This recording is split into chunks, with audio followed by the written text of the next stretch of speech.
Hey, how's it going? Welcome back to another episode of the Big DK Energy Podcast. My name is Danny K, or the DK and the Big DK Energy, and this was actually going to be a shorter episode because it's actually a very special episode.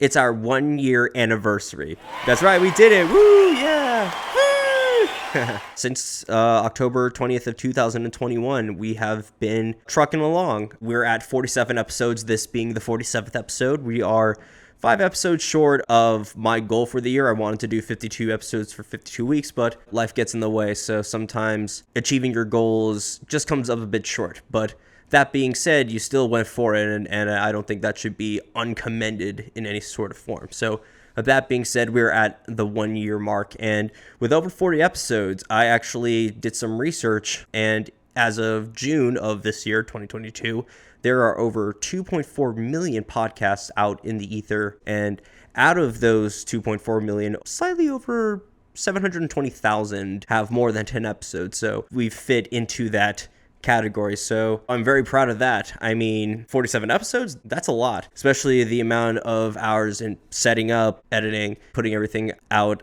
onto the internet. So with that being said, I just want to say thank you so much to everyone who's subscribed, tuned in, followed on the social media channels. It's been pretty hectic and it's been very difficult, but you know what? We're doing it. And I can honestly say that even though that the numbers for our first year weren't the most impressive, I can just say I'm proud that I at least pushed through and did it. And so we're about to enter into year 2. And with that, I thought I'd give kind of a state of the podcast address, if you will. Let's get into it. I guess the first episode I can answer is, how did Big DK Energy come to be? So that's a good question. What happened was I was at a job that I was not really the biggest fan of. Now, my coworkers and I got along quite well, and so one day during a shift, we were just kind of chatting, and so after I told them my background in photography and videography, one of them, his name is Holden, he was like, hey, why don't you start a podcast? And so I was thinking, I had the prior experience, I have the equipment, why not? So from there, I started crafting my own, if you will, shopping list of stuff needed for what I thought was the most functioning podcast with as little of a budget as possible. That's a very loose term speaking. And so I knew for a fact that I wanted to make this mobile because that kind of allows me to further scope out the breadth of what the podcast can entail. And so from there, I decided to just come up with names. And so with my initials being DK, or many people called me Donkey Kong growing up, I thought, oh, these are really cool. And how can I play off of this to come up with a catchy title? And then it just hit me, Big DK Energy,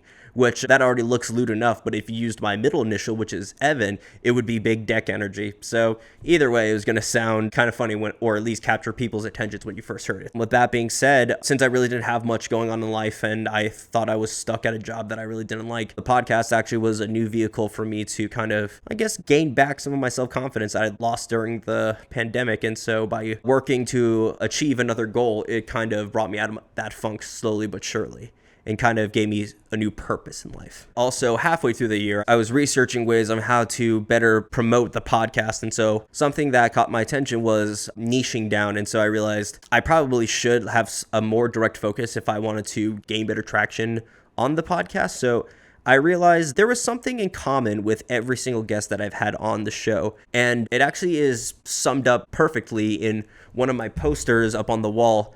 And it quotes Uncle Iroh from the Avatar: The Last Airbender, and it says, "It is important to learn wisdom from many sources. If you learn wisdom from one source, it becomes rigid and stale." So I realized that even though that some of the guests, their topics might seem really out there, you can learn more about that topic by having that guest on. I realized that even if it's just a new simple fact, there is wisdom in little bits from everybody. So that's where I kind of shifted the gears of the podcast, so that by having that wisdom and passing it on to us to make us smarter, that's what gives the guest Big DK Energy. And I think with a clever name like that, it's a good message that we can learn from each other many different things and become better as people as we do so. So that being said, I don't really think I have a favorite episode. It was because every single episode that I've recorded was a stepping stone into the product that is what you are seeing currently. And so I will say, every time that I've had a comedian on the show, you know, Joseph Sensabella, Kermit Gonzalez, Christoph Jean, and Jake Ricca, those guys were hilarious. And it's really cool to get a glimpse of what it's like into the world of the Orlando comedy scene. We've had professional athletes, we've had internet personalities, we've had a whole smorgasbord of people on here. And so from that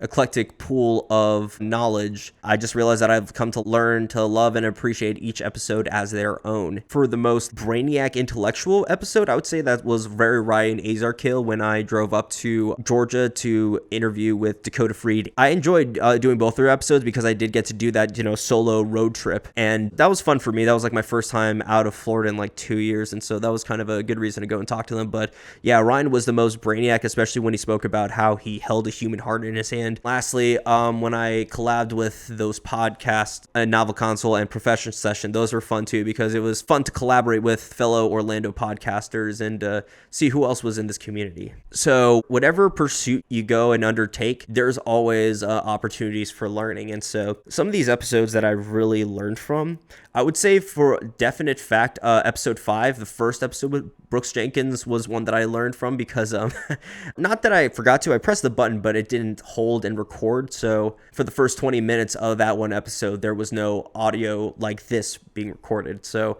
from that, I learned to at least watch it like a hawk before any kind of recording starts. And then episode 26 with Kermit Gonzalez, he's also a podcaster as well. Nah Dude Podcast, go check that out. And he actually gave me a few pointers about how I can improve the podcast. A major one being that when you edit your clips in Premiere or whatever you do, if you edit it tall-wise, like how an iPhone would shoot things, Instagram Reels like that in their algorithm, and then just by applying that knowledge from that episode to like the next one, I went from like hundreds of views to like a couple thousand. So Kermit, thank you for that knowledge. Oh yeah, also honestly, the first 4 episodes that I edited for the podcast actually taught me a lot as well in terms of like discipline, what it takes to stick through and say that you're going to go through with this. It also taught me how to schedule, how to think ahead. It overall taught me what I needed to do in order to establish the grit and the gumption in order to undertake the podcast, if that makes sense. So actually, here's a tip for beginner podcasters. If you are to undertake a podcast, edit your first 4 episodes first so that you have a whole month breath to kind of catch up and see where you want to take the show,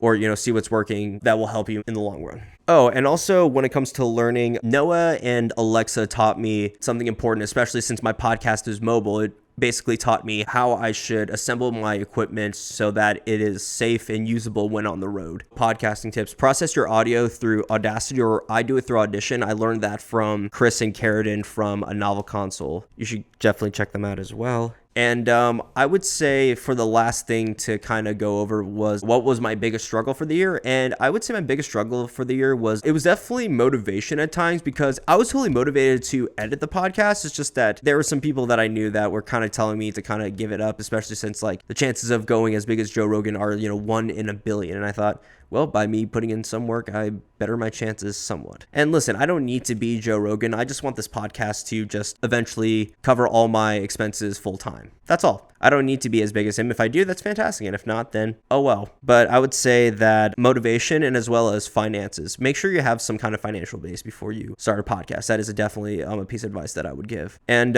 yeah, it was mainly just those 2 things. Getting burnt out was also a major part of it. But I've had some very supportive friends who kept me going through the difficult times. And so for them, I just want to say thank you. And so, yeah, that's just a little bit of a brief summary of what's been going on. And so my goals for year 2. One is that I live in Orlando, but I want to at least get 20 more guests in between Tampa and South Florida. I also do have plans to podcast in Colorado as well as Los Angeles.